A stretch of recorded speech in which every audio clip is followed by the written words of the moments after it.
Hello everyone, this is Santosh Lohar and I am going to talk about the chapter Attitude is Altitude from Life Without Limits. In this chapter of Attitude is Altitude, we will talk about how attitude matters in our life for anything and everything, irrespective of where you are, how you are, what you have, you can always make it to something big, positive, and unimaginable. The term used here is attitude adjustment, which is a real power in controlling our attitude and adjusting our mood. So, according to the Harvard University psychologist and philosopher William James, the greatest discovery of his generation was that by changing our attitude, we can change our lives. Author also compared the attitude to a remote control of your television. Like if you don't like a particular program, you take the remote control of and change it. Similarly, we can also change our attitude if we find something which is not working and gives no result to it. Given a beautiful example of attitude change, a music teacher who encountered with a fatal car accident and lost her vision of in 1 hour, how she changed her attitude towards life.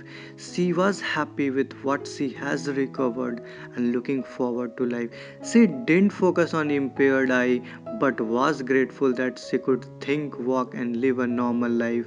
So it takes a lot of determination, sense of purpose, hope, faith, and a belief that you have talent and skills to share.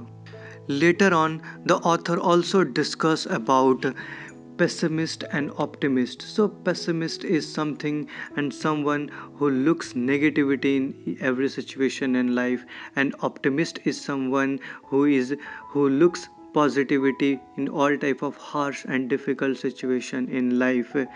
Moving on, the author also talks about healing attitude and how his friend Chung survived a deadly cancer disease and recovered, and how his positive attitude enabled doctor to go for the experiment treatment, and the miracle happened that doctor didn't find any sign of tumor in his body in the experimental treatment, and it's gone. It was like there was no tumor in his body. So it is something that we need to have a positive attitude in life, so that it gives an positive sense of purpose looking forward in life.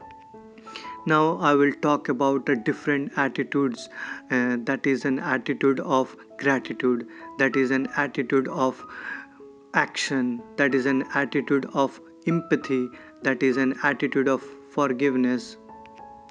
In the first one, attitude of gratitude, the author talks about how he used his disability, his little foot to make fun of it in his public speaking, make a joke of it, and also how he used it in moving wheelchair, using his little foot to use joystick, type in a computer, use cell phones, and play music in his keyboard.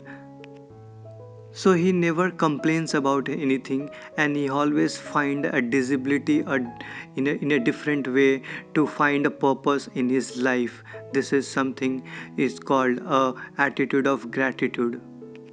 The next one is the attitude of action.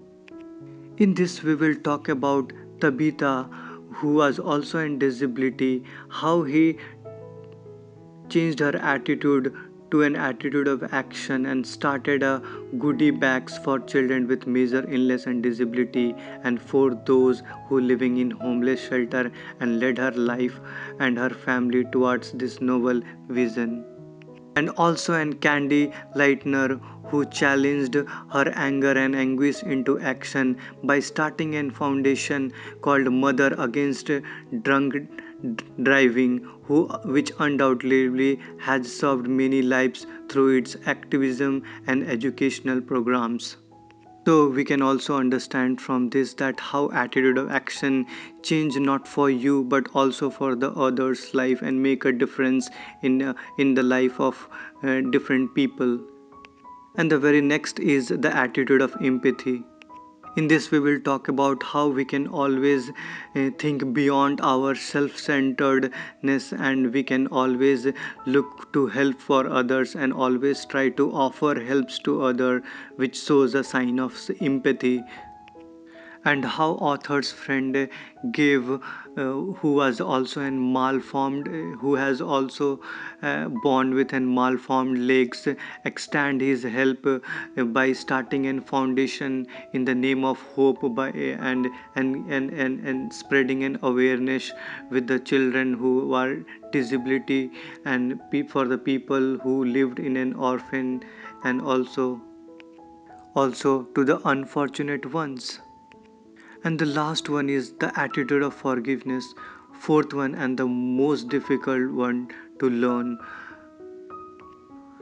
One always needs to have to go through a period of anger and resentment to get to forgiveness. That's the nature, but you don't want to hang on to those emotions long, because after a while you only hurt yourself by allowing them to boil within your heart. Even the medical research shows that anger and resentment for a long time cause physical and psychological stress, and also weakens your immunity system and breaks down your vital organ. So it's a kind of something that we can always forgive ourselves and also others for the betterment of our well-being. So this is the final one. Hope this makes sense to you. Thank you for listening. Hi guys, I hope you must have liked our initiative of one book, 1 hour, 1 week. Also, we'd like to take a moment here to thank you guys for all your support and love as we hit our first 100 subscribers. Please like and share this video and do subscribe to our channel to keep yourselves updated for the coming videos. Thank you for associating with us and have a good day.